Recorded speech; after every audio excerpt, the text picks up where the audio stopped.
welcome to our show, Health and Wellness, Myths versus Facts. I'm Gargi Rawat.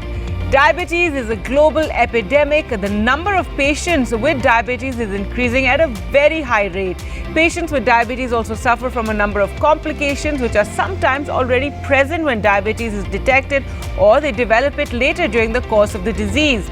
These complications involve dysfunctions in many vital organs all over the body, mainly kidney, cardiovascular system, retina and the nervous system. The longer you've had diabetes, the higher you're at risk for developing complications. Living with diabetes does not mean you can't live well though. Stay focused on your overall health and follow your physician's directions concerning medication, diet and physical activity. Many people don't know about serious health conditions that uncontrolled diabetes can cause and how to early diagnose, and preventive measures can help to avoid these complications. We have today with us a panel of experts to answer all these questions around these issues. We're joined by Dr. Ambrish C, MD, a diabetologist, Vishesh Diabetes Center, Bengaluru, and Dr. Guru Prasad Udupi, a consultant diabetologist, Dialife Diabetes, Thyroid and Endocrine Center. Thank you so much, doctors, for taking time out and joining us on the program today. Dr. Ambrish, first to you. Diabetes increases your risk for many serious health problems. What are the macrovascular and microvascular complications caused by diabetes? If you look into the chronic complications of diabetes, they are basically due to increased blood sugar levels, which leads to changes in the blood vessels. These increased blood vessels changes or pathological changes, if it is on a micro or small blood vessels, they are called as microvascular complications. For example, there is damages to blood vessels to the eye, where there is leading or small gradual loss of vision, that is in diabetic retinopathy. Similarly, the blood vessels to the kidney, they are called as diabetic nephropathy, and to the nerves we lead to see the burning and pricking sensation in the patient's feet, that is diabetic neuropathy. But when it affects the bigger vessels of the blood vessels, we call them as macrovascular complications. For example, blood circulation to the heart, that is coronary blood vessels. We see coronary cardiovascular diseases. When the blood vessels to the brain are affected, we see cerebrovascular diseases and transient ischemic attack and stroke-like conditions, and these blood vessels affecting the peripheral blood vessels of the feet.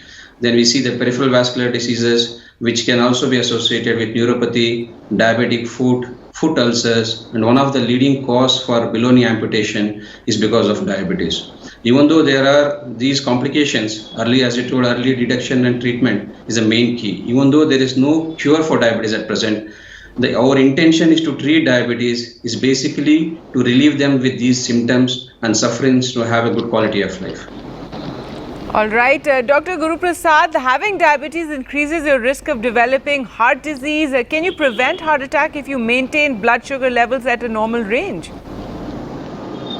Yes, diabetic patients are twice likely to have diabetic associated heart diseases and stroke. In fact, diabetes is long been believed that it is a coronary artery disease equivalent. That means if you have diabetes, just by having a diagnosis of diabetes, it is like having an attack of, heart attack, one episode. It's the risk is so heavy, and it can cause a lot of morbidities and mortalities. And one important aspect of heart diseases in diabetic patients, the nature of being, it is very silent heart attacks. So unlike in patients without diabetes, the patient with diabetes, when they have a heart attack, most of the times, if not all times, but most of the times, it can be a silent heart attack. So the usual typical left-sided chest pain may not be experienced by these people, and this is very important because unless there is a chest pain, people usually may not seek immediate medical help, and this can lead to devastating consequences. This is one part. And if you ask the risk factor for diabetes, for the heart diseases in diabetic patients, most of our patients, they just think about the blood sugar levels. No, it's not so, because in diabetic patients, it is not just the blood sugar which needs to be controlled.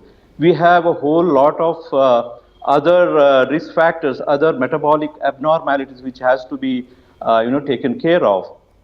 So of course, yes, blood sugar has to be controlled with the main HbA1c, that's a 3 months average. We have to maintain it less than 7%.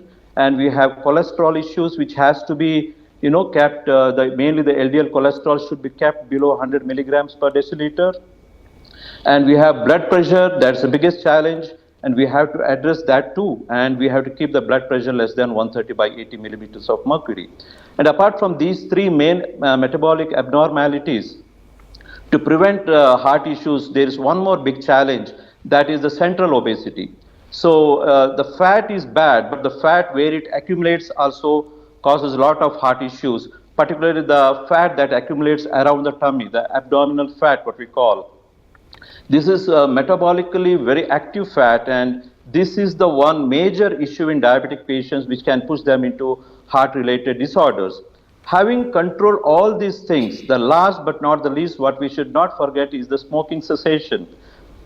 This is because the diabetic patients who are smokers, they are 3 to 4-fold high risk of having a heart issue. So smoking cessation is one of the important thing what we need to address in these patients.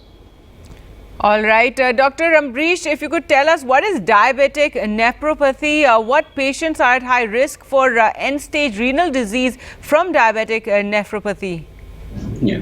So whenever there is diabetic patients with a persistent increased protein levels in the urine, that is, the patients who comes with complaints of increased protein leak in the urine with froth in the urine, they make complaints of.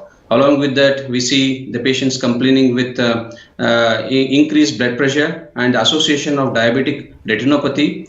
Then we see that apart from that, there is no any other renal complications. Then we say it is basically a diabetic nephropathy. And symptoms, as I told you, patient complaining with froth in the urine, pedal edema, lower limb edema, we can present you with difficulty in breathing, anemia, and also patients have a frequent complaint of hypoglycemia because the effect of the bloods, the drugs what we use, high insulin or sulfonylureas, they can't prolonged and thereby leading to hypoglycemia. All right, Dr. Guru Prasad, if you have diabetes for a long time, then this can also affect your eyes. Which lab and imaging studies indicate in the workup of diabetic retinopathy? So among all the other complications which are very specific to diabetes, what my colleague just alluded, that is diabetic kidney disease, diabetic nerve disease, and diabetic eye disease. But the diabetic eye disease stands apart for being, it is asymptomatic from the early stage. There is no way that you can, by the symptoms, we cannot detect or we cannot guess that any patient is having eye problems. So it's very important, unless you screen for the diabetic eye problem, we will not be able to find out who is actually having the diabetic eye problem. And longer the duration of diabetes and the poorer the control, the risk is very, very high in having a diabetic eye problems. So as you asked me about any specific laboratory markers, we don't have any specific laboratory, either a blood test or a urine test, which can warn us about the existing eye problem. So the only thing what will help is a simple direct visualization of the retina, which can be done by an eye specialist or a diabetologist. And nowadays we have artificial intelligence systems, which we can, even in a community, we can just go and we can detect the eye problem. So what we call a retinoscopy or fundoscopy is the simplest screening tool which is available, through which we can detect the diabetic eye problems. But having said all these things, there is one important crosstalk which happens between the diabetic kidney disease and diabetic eye disease.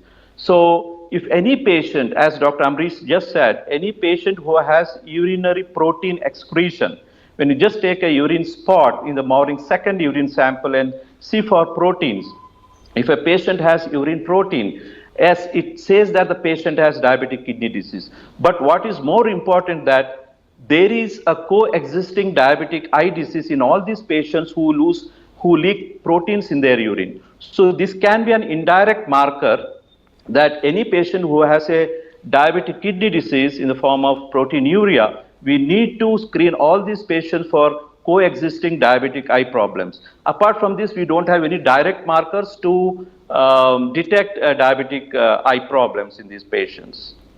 All right, so many complications related to diabetes, which is why it's so important to manage it well. Dr. Ambrish, diabetic neuropathy is one of the most common type of complications of diabetes. Is it possible to reverse diabetic neuropathy, and which are the tests a person with diabetes should do for early detection of this condition? So at present, not only diabetic neuropathy, none of the complications cannot be reversed. So only the further progression of the disease can be reduced. But whatever the complications already happened, it is very unlikely to reverse those. So early detection and treatment is the main key before the patient lands up in complications. Now coming to diabetic neuropathy in specific, so commonly we see the patient's history and clinical examination is very much sufficient to see or say that the patient is having diabetic neuropathy. Patient complains you of burning, pricking sensation of the feet, then gradually there is numbness, and also there is sensations which are very difficult for the patient, like muscle atrophy, reflexes are lost. So apart from this, we can also use various tests, like simple tests like monofilament test, to see whether the patient is having neuropathy, and also like vibration sensation, biorhythmic to see for the motor and sensory nerve involvements. And nerve conduction studies can also be done. And apart from that, now biopsies and these studies can be helpful in screening the patients for diabetic neuropathy. All right, Dr. Guru Prasad, how are diabetes and mental health connected? Can fluctuation in blood sugar levels cause depression, anxiety, or even eating disorders? Yes, diabetes and depression are most often coexisting disorders. And diabetic patients who are long-standing, poorly controlled, they can develop eventually depression. And the vice versa is also true. That is, the patients who are not properly managed, the depression patients, they might develop diabetes. So now the association between diabetes and depression is of two varieties. We have a direct association. In these, we have a lot of studies which have shown that, uncontrolled diabetes, they can have, changes in their neurotransmitters. That is, the specific chemical messengers inside the brain which can go awry and it can cause depression. This is a direct association. But more than this, we have an indirect association between diabetes and depression. See, the diabetes itself, the presence of diabetes is so stressful and so challenging in managing everyday, day-to-day life, day-to-day activities. And this itself can have a heavy toll on the patient's mental status, mental health. So the need, for example, the need to take too many medications on a day-to-day basis for lifelong, and the need to do a whole lot of investigations very regularly, that too lifelong. And the economic burden what the patient have to bear for all these things, plus the daily diet menu what they have to stick on to, and the exercise regimen what they have to follow. So whole lot of issues can push these patients to depression. So this is one part of the story. The second thing is, any diabetic patients, however good their blood sugars are, when once they develop depression for any reason, their blood sugar tend to slip off, and they might have a too bad blood sugar control, and all the associated complications start setting in. Particularly, as I mentioned, the heart problems is the first thing to appear in these diabetic patients who are depressed. So we always have this, that any diabetic healthcare provider should have a psychologist available, and all our diabetic patients should get screened for their mental health status at least annually. And right, they need very regular stressful. motivation. Clearly, there's a lot to watch out for, a lot to manage. Are there like help groups or organizations that patients can also be a part of, just for information? Yes, we have a lot of healthcare organizations. We have in a clinic, we have groups where we conduct meetings, say particularly for type 1 diabetic children as well as their parents, because there we have to even take care of their parents as well in diabetic children. So we have self-help groups. We have groups wherein the diabetic parents, they can give us a lot of hopes and feedbacks to other parents who are suffering, the parents of other children. So it's not just psychologists, the the successful parents who are managing Right. or successful patients, they can be a very good, counselors for other people. No, absolutely, and that's good to know. Well, we'll slip into a short break now, doctors, and return with more questions for you. Do keep watching.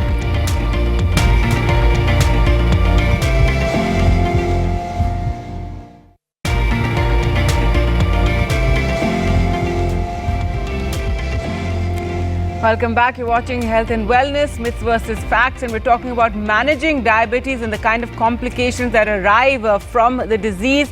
Let's go across to our doctors. And Dr. Ambrish, what are the short-term complications of diabetes? In which type of diabetes are these complications more common? Yeah, both increased blood sugar levels as well as decreased blood sugar levels, both can lead to acute complications, especially when we see hypoglycemia, that is blood sugar levels dropping less than 80, patients present with excessive hunger, sweating, palpitation, shivering. These are basically because of decreased blood circulation to the brain. Okay, so this is very common in type 1 diabetes patients. Even in type 2 diabetes patients also, we see these changes, but in a lesser frequency. So especially patients who are on basal bolus regimens or patients who are on drugs like sulfonylurea, in them we see such hypoglycemic incidences. So whenever we start patients with insulin, in these patients we should make them aware what are the symptoms of hypoglycemia and how to treat them in case of emergency becomes important. But apart from this, even high sugar levels, when sugar levels crosses 500, 600, there's more chances that patient can develop into other complications like diabetic ketoacidosis and diabetic hyperosmotic coma. So diabetic ketoacidosis is also a condition which is more common in type 1 diabetes, but HSS, which is more common in elderly patients, that is in type 2 diabetes. All right, and Dr. Guru Prasad, if you could tell us, what is secondary diabetes? Is secondary diabetes the same as type 2 diabetes? Yeah, if you look at the types of diabetes, conventional classification, we have type 1 diabetes in children. Everyone knows that. Type 2 diabetic, the usual garden variety, what we see in adults. We have gestational diabetes. There's a diabetes being first detected in pregnancy. Now, apart from these three, we have diabetic classification under the name secondary diabetes. That is diabetes because of some other secondary clear-cut reasons. It could be a drug-induced diabetes, like a steroid-induced diabetes. We have seen plenty of steroid-induced diabetes during the second pandemic of COVID. People are taking unsupervised steroids. This is one of the commonest cause. We have any insult to the pancreas in the form of pancreatitis. It could be because of drug-induced pancreatitis. It could be because of the most common, the alcohol-induced pancreatitis causing diabetes. We have certain calcification, the stones getting deposited in the pancreas and causing pancreatitis and causing diabetes. And we have a whole lot of endocrine disorders that can cause diabetes, that's a secondary diabetes. And this classification is very important because when you have a pancreatic diabetes, when already there is a destruction of the pancreas and the beta cells, there is no role for any tablets. And again, there we need to treat it like a type 1, like we may have to start insulin at a very early stage. And the recent pandemic, the COVID pandemic, now we are having a diabetic pandemic. That's just because we can classify even post-COVID diabetes, which is very, very high incidence now. So post-COVID diabetes also can be now included under the secondary diabetes. And this is very important to diagnose before we start treatment. All right, so that's important to know. And finally, Dr. Ambrish, Down syndrome is known to be associated with autoimmune diseases, including type 1 diabetes. Does it have any association with type 2 diabetes as well? Yeah, so as you mentioned, type 1 is more common with Down syndrome, but Down syndrome also has other associations like celiac diseases and thyroiditis, Hashimoto thyroiditis, Alzheimer's disease. All the autoimmune disorders, if you have one, there's more chances that you get other autoimmune disorders. But if you look into type 2 diabetes, yes, if you look into as compared to normal healthy individuals as compared to that of patients with Down syndrome, there is increased incidences of type 2 diabetes also. But this is basically because of the decreased metabolism, reduced physical activity, and metabolic syndrome symptoms like obesity, reduced physical activity can also be one of the causes for developing type 2 diabetes in these Down syndrome subjects. All right. Well, thank you so much, doctors, for taking time out and answering, all those questions and explaining them to us. Thank you. And thank you, everyone, for watching at home. Goodbye.